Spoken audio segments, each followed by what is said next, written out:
The gospel reading and the story of Zechariah and Elizabeth are really kind of a study in following the will of God.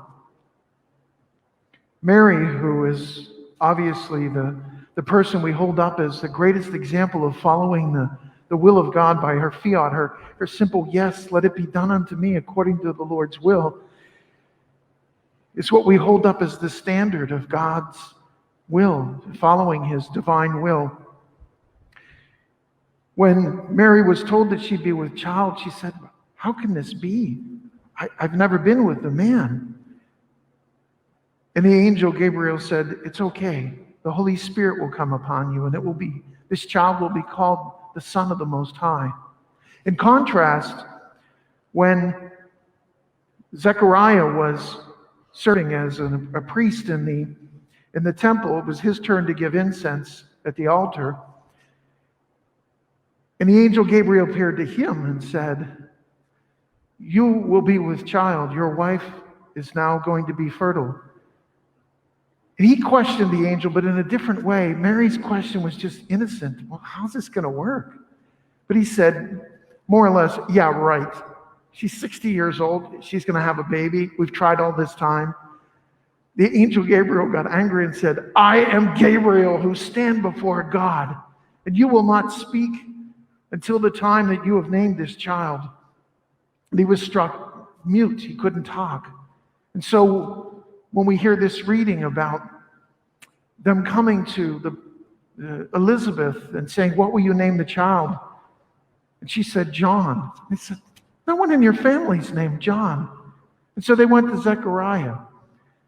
Zechariah wrote on a tablet, his name shall be called John.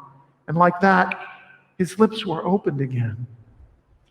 The two things in there, it gives you a sense of how different times were back in the ancient Near East. They questioned the mother as to what she was going to name her child. It's her child. Today, that's kind of unthinkable. But they went to Zechariah, and it wasn't until he followed the will of God that his lips were opened again. There's two ways of looking at the will of God. There's God's divine will and God's permissive will. God's divine will might be that you go to visit your grandmother at Thanksgiving and take her something to eat.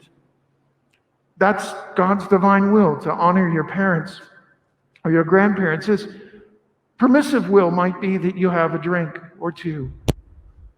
But if you have 3 or 4 and you go home drunk driving, God allows it to happen. It's not like he makes you sick so that you can't do what you know you're not supposed to do, or that you maybe eat 4 pieces of pumpkin pie and you're sick in the stomach. It's his permissive will. If that's what you want to do, you can do it, but there's going to be consequences. Sometimes bad things happen to people and people think it's God's will that he's punishing me or something like that. Sometimes it's God's permissive will. He allows us to do things, even though in the back of our mind and our conscience, it tells us, I really shouldn't be doing this.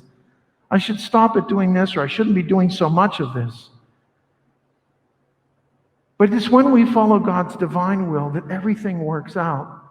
Maybe not the way we think it's going to work out. We sometimes try to do God's will and do this exactly what we think he wants us to do, and maybe it's not quite right, but the fact that we tried, that we prayed and discerned what it was that God wanted of us, that he blesses us, and he can gently nudge us back to center if we've misread what he wanted.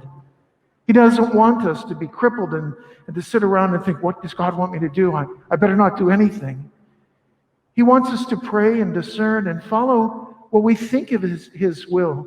And if it's not, he'll let us know. But always, when we follow God's will, in the end, things work out. For God tells us what he has plans for us.